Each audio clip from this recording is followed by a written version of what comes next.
baik-baik. Saya akan padatkan dan saya cukupkan dengan ini. Ayat 27. Quran surah 2 ayat 27. Ada 3 ciri utama makhluk, saya sebut makhluk karena iblis pun pernah terjebak dengan sifat ini. Nanti saya cerita belakangan kalau waktunya masih memungkinkan. Kita tarik ke dunia manusia dulu, ke kita saat ini. Ada 3 keadaan yang menjadikan seseorang bisa terkontaminasi dengan penyakit fusuk sehingga menjadi fasik. Illal fasiqin, kata al-fasiqin jamak dari kata fasik, kata kerjanya fasaqa. Sifat keadaannya disebut dengan fusuk. Penekanannya disebut dengan fiskun. Fokus. Secara bahasa, kata fusuk artinya isyan. Bahasa kita yang dikenal dengan maksiat. Penyimpangan dari kebaikan. Jadi setiap ada yang menyimpang dari kebaikan atau menolak dari perintah yang harus dijalankan, itu perbuatannya disebut dengan fasak.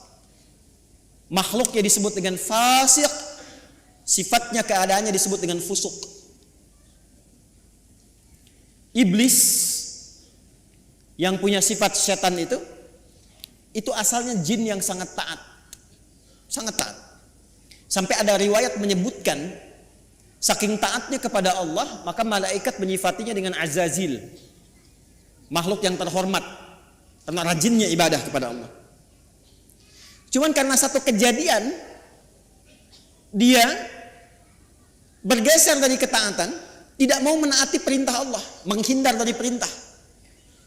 Diminta oleh Allah hormat kepada Adam, sujud hormat kepada Adam. Jadi bukan persoalan sujudnya, persoalannya ini perintahnya.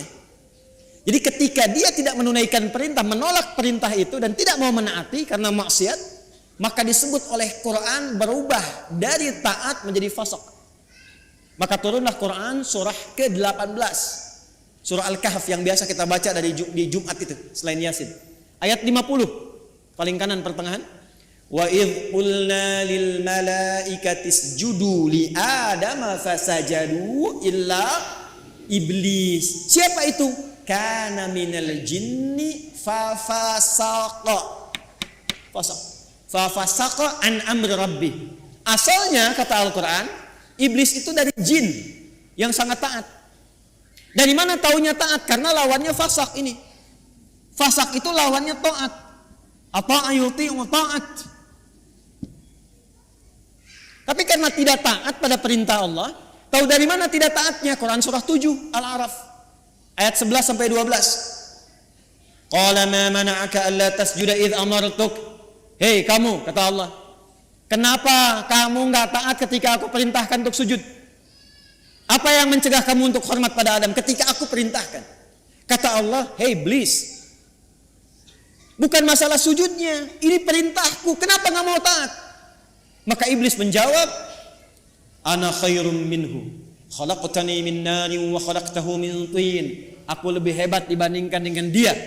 Kau ciptakan aku dari api, dia dari tanah. Enggak level, yang tinggi hormat ke bawah.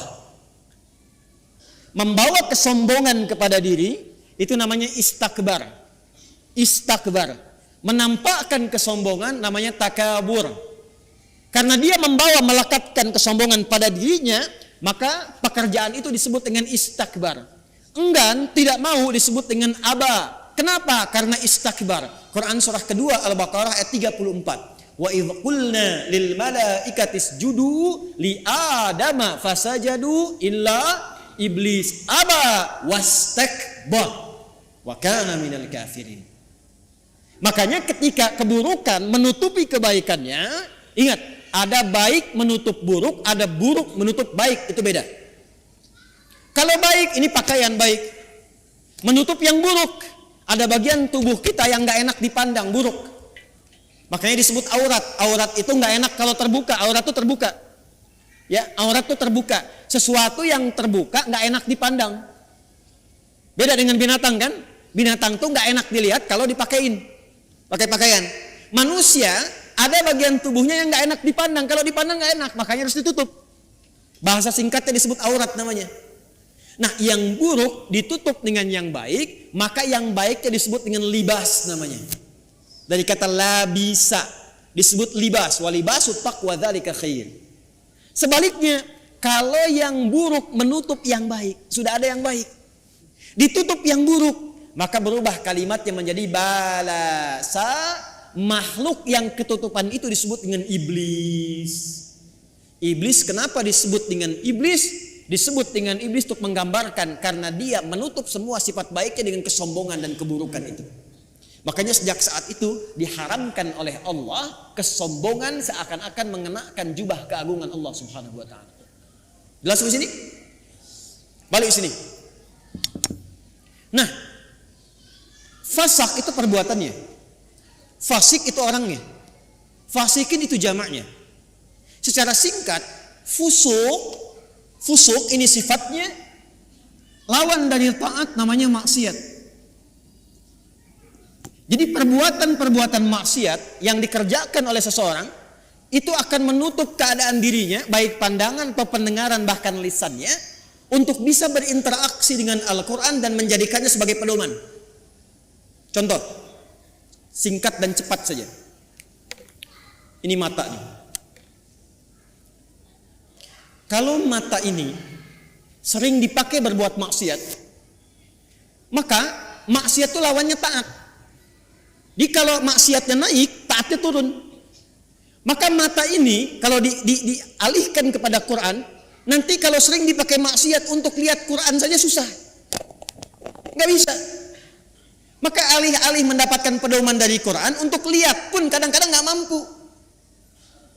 Padahal mushafnya sudah dia kumpulkan. Ada jenisnya dengan tajwidnya berwarna. Ada yang jenisnya besar, yang kecil, yang perkata, yang macam-macam. Itu dia koleksi, dia simpan. Tapi anehnya begini, setiap melihat mushaf itu nggak mampu hanya untuk mengambil atau melihatnya saja. Lewat lagi sampai berdebu. Baru ketika ada pengajian datang ke rumah, mama, mana mushaf kita yang ditempel itu di dinding? Ditempel di dinding. Apa tadi lihat?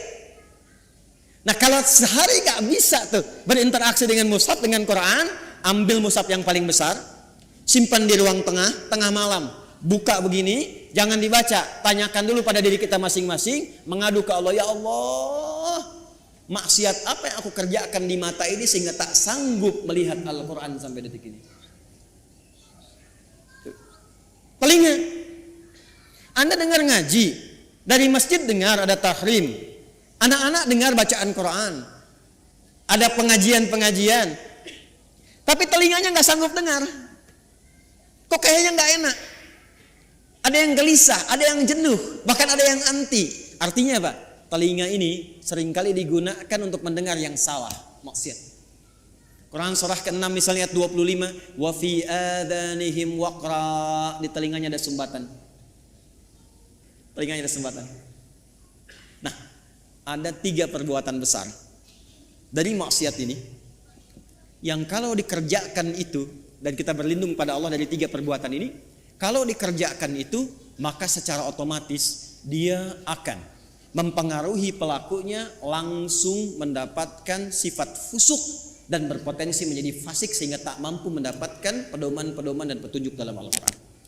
Secara cepat, apa saja perbuatannya untuk kita tinggalkan dan kita jauhi? 1. Alladzina yanquduna 'ahdallahi min ba'di mitsaqih. Perhatikan baik-baik.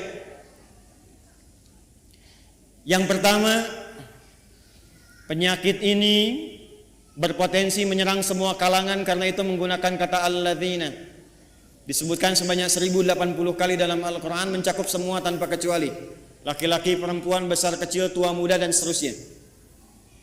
Yang pertama, alladzina yanquduna 'ahdallahi min ba'di mitsaqih, yaitu orang-orang yang memutuskan atau menyalahi komitmen dengan Allah setelah dia berkomitmen untuk memegang teguh janjinya.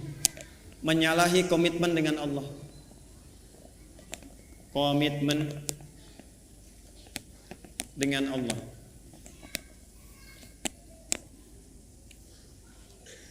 Praktek langsung. Awas hati-hati, awas hati-hati. Apa komitmen pertama kita yang paling pokok dengan Allah? Komitmen pertama kita itu bahkan sebelum lahir namanya syahadat.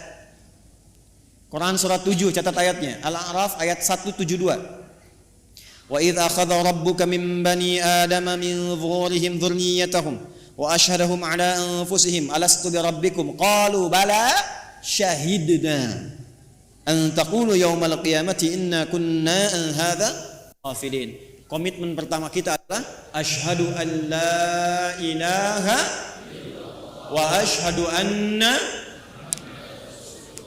Bahkan untuk menjaga komitmen ini tiap hari kita sholat untuk menjaga komitmen ini. Makanya setiap sholat kita tahiyat, kita bacakan dalam tahiyat asyhadu an la ilaha wa asyhadu anna muhammadan. Perhatikan. Maka dari sini muncul dua turunan. Turunan pertama langsung pokok komitmennya syahadat. Yang kedua amalan penguatnya sholat. Komitmen pokok asyhadu an la ilaha. Apa arti kalimat Allah? Arti kalimat Allah itu dua yang pokok. Satu, yang dipertuhankan. Yang dipertuhankan. Jadi Allah itu bukan sifat, Allah itu nama. Ya, bukan sifat. Kalau ada yang bertanya siapa Allahmu, itu salah. Karena Allah itu nama. Siapa nama Tuhanmu? Allah. Makanya ketika orang-orang Quraisy, orang kafir bertanya pada Rasulullah, siapa nama Rabbu Muhammad? Karena engkau menyebutkan Rob. Kul a'udzu birabbin nas, kul a'udzu birabbil falaq. Siapa namanya? Maka turunlah surah Al-Ikhlas. Kul, katakan Muhammad sallallahu alaihi wasallam, huwa, yang dimaksud Rabb itu Allah. Nah, Allah ini punya dua arti pokok. Pertama adalah yang dituhankan, satu-satunya yang dituhankan. Ini. Yang kedua, yang diibadahi. Kedua makna ini ada di Quran surah ke-20 ayat 14. Allah mengenalkan dirinya kepada Musa alaihi salam dengan dua makna ini. Innani anallah, kata Allah, akulah Allah. Nama. Apa artinya Allah? La ilaha illa ana, la ilaha illa. La menolak. Ilaha yang dipertuhankan, illa menetapkan. La-nya nafi, illa-nya isbat. La ilaha, tidak ada satupun yang dipertuhankan. Illa, kecuali, kata Allah, ana, Allah. Kecuali saya, kata Allah. Maka kalau sudah mengatakan Tuhan saya Allah, Anda mengatakan asyhadu an la ilaha illallah, maka komitmennya jangan pernah menuhankan selain Allah. Paham? Saya ulang, jangan pernah menuhankan selain siapa? Ingat, kita menghormati keyakinan orang lain. Dan toleransi tertinggi dalam menghormati itu adalah tidak mencampuri ketuhanan di luar apa yang kita yakini. Karena itulah ayatnya berbunyi lakum dinukum la ikraha. Jangan ganggu, nggak boleh. Hormati saudara kita, yang Kristen, yang Hindu, yang Buddha, yang Konghucu, hormati. Tapi jangan campuri. Karena toleransi terbaik itu tidak mengikutinya. Silahkan masing-masing, jangan ganggu. Nggak boleh merasa terganggu, tapi jangan ikut-ikutan. Nggak usah ikut-ikutan. Toleransi tertinggi dalam akidah itu zero tolerance, supaya saling menghormati. Ya, karena kalau Anda datang ke tempat itu, Anda ingin menghormati tapi ikut-ikutan, itu terjadi sifat munafik nantinya. Ya, di lisan iya, di hati mengingkari. Itu nggak boleh. Islam nggak suka begitu. Antara lisan dengan hati itu harus sama. Ya, jangan sampai, mohon maaf, ya, lisannya berkata, ya, ikuti senyum, tapi hatinya mengingkari. Salah sesembahanmu, itu bukan Tuhanmu. Nah, Islam nggak mau begitu. Hormati orang lain, silahkan yakini apa yang Anda yakini. Kalau pengen tahu tentang Islam kami ajarkan, ya, tapi jangan ikut-ikutan dan tidak boleh mengganggu. Itu yang paling indah. Lakum dinukum. Karena itu kalau sudah la ilaha asyhadu an la ilaha maka tidak boleh mengatakan kalimat ini. Camkan ini. Tuh. Tuh. Kedengaran? Begitu Anda lakukan, ambulan nanti siap menanti. Dan ambulannya malaikat maut itu yang paling sangat menegangkan. Kalau sudah mengatakan la ilaha, asyhadu an la ilaha, itu komitmen. Maka tidak boleh ada kalimat ini. Camkan. Semua agama sama, menuju pada Tuhan yang sama. Cuman caranya beda-beda. Maka itu sudah mulai pelanggaran terhadap komitmen. Saya yakin orang-orang yang seperti itu tidak akan pernah atau kesulitan dia mendapatkan petunjuk dari Quran. Yang ada apa? Semakin salah ngajinya. Ayatnya semakin dipotong-potong. Ayat tentang menuhankan Allah dipotong. Ayat tentang sholat pada akhirnya nggak sholat. Ayat tentang puasa pada akhirnya nggak pada puasa. Itu yang kebablasan. Di orang-orang kalau sudah begitu, apalagi mau ngolok-ngolok ayat, pada ujung-ujungnya nggak yakin tentang Qurannya sendiri. Dan kalau di tes ngaji, ujungnya nggak bisa ngaji juga itu. Ini yang bahaya. Di orang-orang yang seringkali melanggar komitmen, pada akhirnya sulit mendapatkan petunjuk dari Al-Quran. Yang ada, Quran akan dipotong-potong sesuai dengan selera nafsunya. Jelas? Awas. Saya kalau akidah agak tegas ya. 2, sholat. Ini amalannya. Bagi Anda yang sudah asyhadu an la ilaha, maka jaga komitmen itu lewat ibadah. Maka bagian keduanya kembali ke Quran surah 20 ayat 14. Innani anallahu la ilaha illa ana fa'budni. Buktikan untuk menyembah Allah yang dipertuhankan, diibadahi. Bagaimana caranya? Wa aqimis sholata lidzikri. Jaga la ilaha illallah itu lewat sholat. Makanya kalau ada orang yang sudah mulai malas sholat, itu secara otomatis akan sulit berinteraksi dengan Quran. Gak percaya silakan. Anda, jangan Anda lah ya. Kalau ada orang yang sudah mulai malas sholat, bahkan meninggalkan sholat, jangan harap dia mau ngaji. Apalagi mendapatkan petunjuk dari Quran. Persamaan terbaliknya, kalau Anda ingin mendapatkan banyak manfaat dari Quran, kemudian terbawa suasana kita ingin mendekat kepada Quran, menanamkan cinta pada Quran, maka persamaan terbaliknya, 1, perbanyak sholatnya. Nih, tingkatkan dari yang fardu, bukan bilangannya, ya, bukan bilangannya, tapi value-nya. Jadi bukan meningkatkan subuh 2 rakaat jadi 4, bukan. Ya. Coba lihat yang mengiringinya, ada sunnahnya tidak? Jadi kalau orang semakin banyak sholatnya, pasti semakin senang dengan Qurannya, itu udah otomatis itu. Anda kalau sudah mulai senang tahajud, senang duha, senang rawatib, demi Allah saya katakan, itu Anda nggak akan lepas dengan mushaf. Pasti itu. Sudah persamaan itu. Sudah persamaan. Jelas? Nah, setelah itu nanti kalau sudah senang Quran, pindah cara ngajinya. Dari mulai belajar baca, belajar pahami, sampai keluarkan kurikulum hidup yang sesuai dengan aktivitas Anda. 1. 2. Wa yaqta'una ma amara Allah bihi ayyusal. Seringkali memutus apa yang Allah perintahkan untuk disambungkan. Memutus hubungan. Memutus apa yang Allah perintahkan untuk disambung.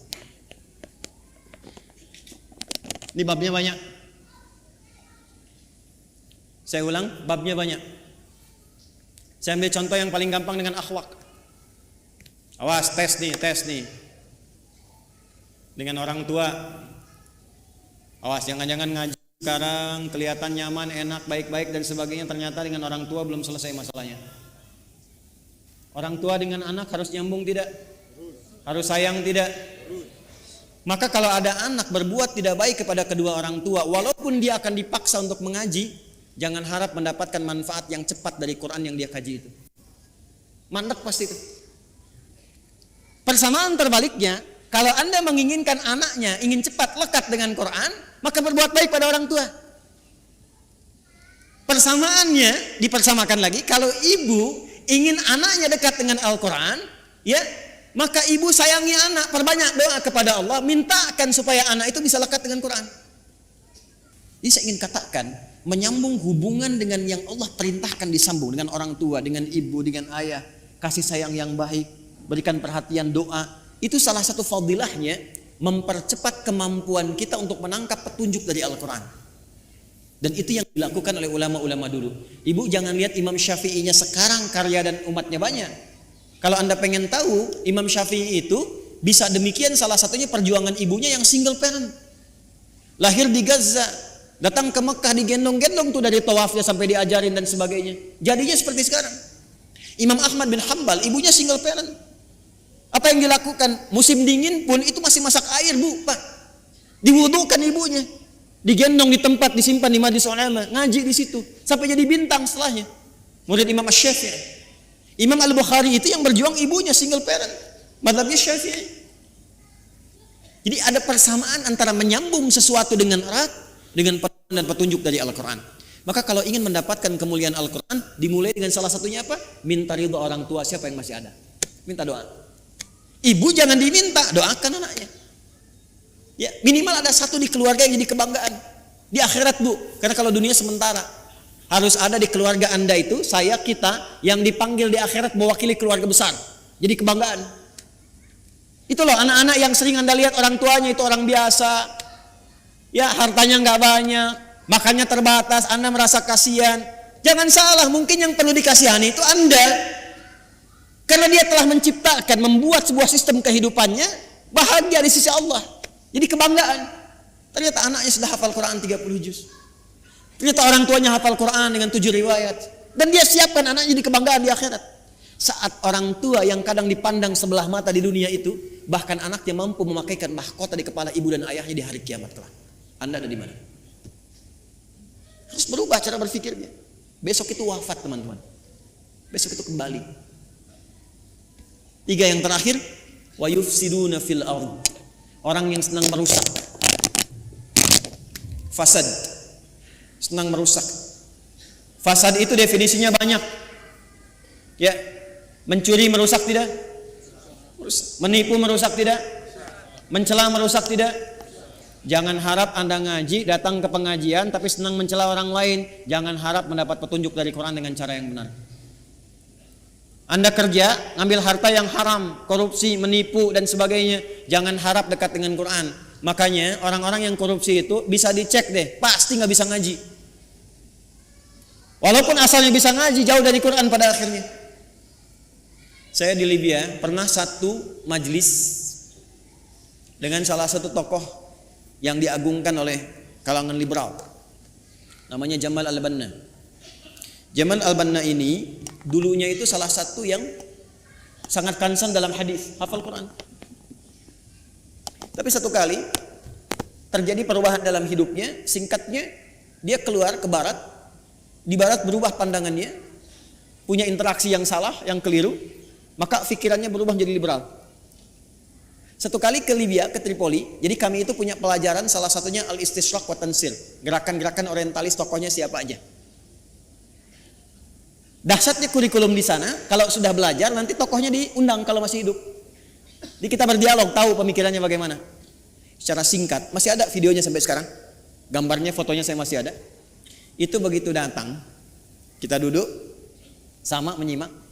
Itu membaca yang paling ringan dalam Al-Quran yang jadi favorit Anda sekalian. Kan ada 3 surat paling favorit di muka bumi untuk setiap muslim saat ini. 3 qul terakhir kan? Ya, qul huwallah, qul a'udzu birabbil falaq, qul a'udzu birabbin. Itu baca Al-Ikhlas, qul huwallahu ahad, tertukar-tukar enggak selesai-selesai. Qul huwallahu ahad, Allahus lam yalid wa lam yakul huwallahu ahad, sampai istighfar para mufti yang ada pada saat itu. Astagfirullah, astagfirullah. Anda bisa bayangkan. Apa? Karena Quran yang baik tidak akan bercampur dengan yang kotor. Jadi kalau sudah mendapatkan dengan cara yang kotor, harta yang kotor, pikiran yang tidak baik, gak akan pernah Quran jadi petunjuk dalam hidupnya. Ini. Maka kalau ingin jadi ahli Quran, jangan merusak. Anda mahasiswa jangan nyontek. Jadi mahasiswa yang jujur. Bekerja yang benar, belajar yang benar. Masuk kelas disiplin. Nanti kalau Anda udah jadi ahli Quran, Anda akan menikmati bagaimana Anda menuntut ilmu. Jadi senang belajar itu, nikmat, nyaman. Ya, dan potensi Anda akan muncul, menapak ke bumi, terhubung dengan Allah dengan sangat kuat. Energi potensial begitu kan? EP sama dengan M dikali G kali H kan? Energi potensial sama dengan M dikali G kali H, gitu kan? Massa kalikan gravitasi kalikan ketinggian. Anggaplah ini Anda, gravitasinya menapak bumi dengan aktivitas Anda, haknya haid tersambung ke atas. Walaupun ini adalah mengambang yang tidak menempel, tapi potensinya ada di situ. Kalau Anda mampu memijak bumi dan menyambungkan diri Anda kepada Allah dengan kuat, maka semua potensi yang ada pada diri Anda akan keluar. Tinggal Anda rubah itu menjadi kinetik. EK sama dengan setengah M dikalikan V kuadrat. M kalikan V kuadrat. Usaha Anda nggak akan banyak lagi, cukup setengah, tapi percepatannya banyak. Kalau Anda ingin rubah jadi pekerjaan dan beraktivitas, gabungkan potensial dengan kinetik, maka dia menjadi energi mekanik. IM sama dengan EP dikalikan EK. Anda fisika belajar nggak sih? Mana yang ITB jurusan fisika? Betul nggak ini? Betul nggak? Betul kan? Tapi nanti energi itu juga bisa berubah. Mesti ada daya, mesti ada kekuatan, mesti ada waktu. Makanya rumus energi nanti berubah kan ketika masuk ke energi listrik, ya kan? W sama dengan apa rumusnya? P dikalikan T kan? Ini dayanya, kekuatan, ikhtiarnya, waktunya terbatas. Jadi Anda mengeluarkan energi itu, ya itu terbatas waktunya sampai ajalnya tiba. Quran surah 7 ayat 34. Maka manfaatkan waktu sebaik-baiknya, tanamkan jarak dengan kuat, atur kecepatan dan manfaatkan waktu dengan baik. Maka muncullah rumus jarak S sama dengan V dikalikan T. Halo? Saya senang fisika itu. Saya masih senang belajar baca sekarang.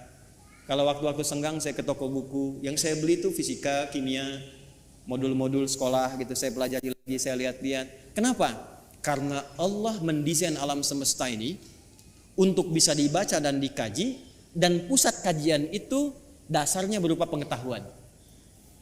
Allah menetapkan nih, kan fisika itu membaca alam kan? Bagaimana matahari berputar, berotasi, bumi demikian, interaksi awan dan sebagainya sampai di bumi, di laut dan seterusnya. Maka Allah berfirman, inna fi khalqis samawati wal waqtilafil laili wan nahar la ayatil liulil ulul albab. Itu melihat, meriset, menghitung, maka memunculkan ilmu. Nah ilmu ini itu untuk melihat, meriset tadi untuk membuktikan kebenaran Allah. Benar nggak seperti yang Allah firmankan? Makanya orang yang pintar itu tujuan kepintarannya untuk mengenal Allah. Di semakin Anda pintar fisika, pintar kimia, pintar matematika, pintar biologi, semakin Anda mengenal Allah. Jadi kalau Anda jadi pakar di bidangnya tapi nggak kenal Allah, Anda masih bodoh. Catat tuh. Ngapain pintar-pintar nggak kenal Tuhan? Ya, kalau cuma untuk dunia, maaf. Jangankan yang beriman, yang belum beriman pun bisa melakukan itu. Tapi ayat ini disusun untuk mendekatkan diri kita dengan Sang Pencipta, sehingga ketika pulang Anda punya kebanggaan insya Allah. Jelas di sini? Halo, jelas? Maka hati-hati dengan unsur-unsur fusuk yang bisa menyebabkan fasik. Ada 3 maksiat utama. Masih ingat satu apa? Melanggar komitmen utama dengan Allah. Apa komitmen yang paling pokok? Asyhadu an la ilaha illallah wa asyhadu anna. Bagaimana cara menjaganya dalam bab apa? Salat. Semakin tingkatkan salat, semakin cepat kita mendapatkan cahaya Al-Quran. Apalagi kalau rajin jamaah, tidak pernah imam membaca dalam salat kecuali ayatnya seperti yang kita butuhkan. Yakin itu. Karena imam tuh kadang begini, udah menyiapkan ayat, tapi ketika sudah takbir, kadang bisa berubah ayatnya. Saya barusan pengen baca Al-Isra ayat 78 sampai 81. Tapi ketika mulai takbir Al-Fatihah, yang muncul apa? Az-Zariyat. Ayat 1 sampai ayat ke-29. Itu yang tadi kita bacakan. Saya yakin kalau Anda ngaji pulang ke rumah, lihat lagi. Di antara Anda pasti ada yang mengatakan, ini yang saya cari selama ini. Silahkan cek. Karena desainnya begitu. Kedua, jangan pernah memutuskan apapun yang Allah perintahkan untuk diapakan? Disambungkan. Contohnya, hubungan antara anak dengan siapa? Orang tua. Hubungan timbal balik ini kalau benar dilakukan, pasti akan memudahkan kita berinteraksi dengan Al-Quran.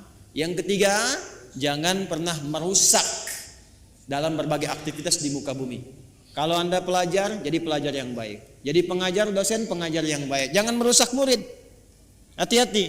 Kalau Anda bekerja yang benar, jangan merusak sistem. Ya, dengan mencuri, dengan menyogok, dengan macam-macam, jauhi.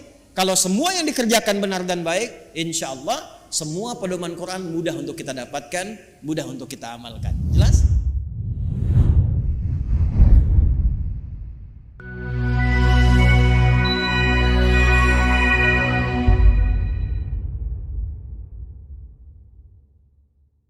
Bismillahirrahmanirrahim. Assalamualaikum warahmatullahi wabarakatuh. Alhamdulillah, wassalatu wassalamu ala rasulillah wa ala alihi wa sahbihi wa man wala wa ba'd. Saudara-saudariku, semoga kita semua senantiasa dalam rahmat dan ridha Allah Subhanahu wa taala, diberikan kemampuan, kekuatan untuk selalu mengkreasikan aktivitas kita bernilai baik serta bermuatan amal saleh yang insya Allah bisa kita bawa pulang menghadap Allah Subhanahu wa taala saat ajal yang telah ditetapkan itu tiba bagi kita semua. Di antara amal terbaik yang pernah juga ditunjukkan oleh Rasulullah SAW dalam rangka mencari bekal pulang kembali menghadap kepada Allah, di antaranya adalah wakaf. Wakaf, amal saleh yang menjadikan satu benda atau bahkan peluang-peluang kebaikan hanya ditujukan untuk ibadah saja dan diniatkan sepenuhnya untuk penyembahan kepada Allah Subhanahu wa taala dalam rangka mencari keridhaan Allah Subhanahu wa taala. Orang yang berwakaf berpotensi terampuni dosa-dosanya di sisi Allah Subhanahu wa taala. Orang yang berwakaf berpotensi mendapatkan aliran pahala yang terus mengalir, jariyah, di kemudian hari yang menerangi alam kuburnya sampai ia kembali kepada Allah Subhanahu wa taala. Teman-teman, karena itu alhamdulillah ada satu bagian yang kami memang kreasikan untuk menjembatani amal soleh ini sehingga kita yang berkehidupan masih mendapatkan peluangnya, ialah pembangunan Ma'had Islam Rafi'ah Akhyar Mira. Izinkan kami melaporkan apa yang telah berlangsung dari sejak awal pembangunan sampai dengan detik ini. Teman-teman bisa saksikan, alhamdulillah, dari tatanan administratifnya, surat-suratnya semua menunjukkan bahwa tanahnya, asetnya, seluruhnya wakaf. Tidak ada dimiliki oleh satu pihak termasuk seorang Adi Hidayat. Insya Allah semua aset tanah wakaf, semua bangunan yang ada di dalamnya wakaf. Dan kami pun mewakafkan tenaga, pikiran, pengetahuan, bahkan harta yang insya Allah juga bisa kita tabung dan kita kumpulkan untuk mengisi kegiatan di pesantren ini sehingga ke depan ada calon-calon ulama, ahli Al-Quran, ahli hadis, ahli fikih Islam yang kita bisa kontribusikan untuk membangun dan memakmurkan negeri tercinta Indonesia ini dan juga bisa menginspirasi nilai-nilai Islam yang penuh dengan kemuliaan, toleransi, kebaikan, dan kekayaan pengetahuan yang membangun peradaban bagi dunia seutuhnya. Insya Allah. Sampai saat ini, alhamdulillah proses pembangunan seperti Anda bisa lihat ada masjid yang sedang berproses, sudah selesai struktur rangka baja sampai dengan ke atas. Berlangsung insya Allah ada pengecoran dan mudah-mudahan ke Ramadan ini dalam 4 bulan ke depan bisa diselesaikan setidaknya lantai 1 sehingga insya Allah bisa digunakan untuk kegiatan ibadah khusus di bulan Ramadan. Asrama juga insya Allah kita sedang berjalan membangun. Kemudian juga ruang kelas, guest house telah disempurnakan sehingga insya Allah dalam waktu yang tidak lama ke depan sebelum santri-santri formal masuk kita akan gunakan terlebih dahulu untuk mentraining, memberikan pelatihan bagi para pendamping calon guru-guru yang akan mengisi di dalamnya. Untuk itu masih ada kesempatan teman-teman yang ingin berwakaf, mengambil peluang sebelum semuanya selesai dan tuntas dan tidak kami buka kembali. Maka dipersilahkan teman-teman untuk berinvestasi wakaf di dalamnya. Bukan konteksnya berdonasi, bukan konteksnya untuk menyumbang, karena ini memang bukan sumbangan. Ini adalah investasi teman-teman sendiri dalam bentuk wakaf dalam wujud beramal saleh. Teman-teman dapat menyalurkan ke rekening BSI Bank Syariah Indonesia, nomor rekening 111 3 kali satunya 111 4 kali 4-nya 4 142 142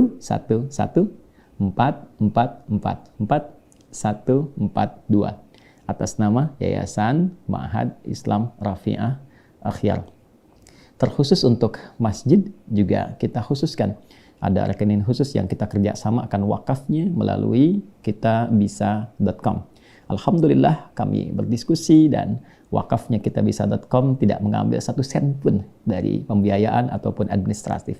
semuanya dikhususkan sepenuhnya 100%. Jadi tidak akan pernah ada potongan, semua yang ditampung lewat rekening itu akan disalurkan seutuhnya untuk pembangunan masjid saja. Jadi kalau ada yang ingin berwakaf khusus untuk masjid, boleh menggunakan rekening yang ditampung di kitabisa.com tanpa potongan sedikit pun.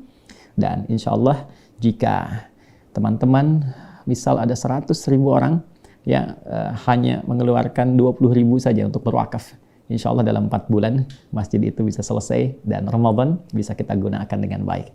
Teman-teman, terima kasih. Semoga diterima oleh Allah Subhanahu wa Ta'ala apa yang telah kita ikhtiarkan. Kami hanya berusaha untuk mengajar, menempati untuk mengajar, tidak memiliki, dan menyiapkan kembali murid-murid yang kita kirim keluar, kita biayai dengan izin Allah, sehingga mampu meneruskan aset yang kita harapkan punya nilai di hadapan Allah Subhanahu wa Ta'ala. Jika kelak saya berpulang, sudah ada insya Allah murid yang meneruskan, sehingga wujud amalan kita dengan izin Allah tetap berlangsung sampai kita kembali berpulang, sampai kehidupan berakhir. Terima kasih, semoga Allah ridai. Assalamualaikum warahmatullahi wabarakatuh.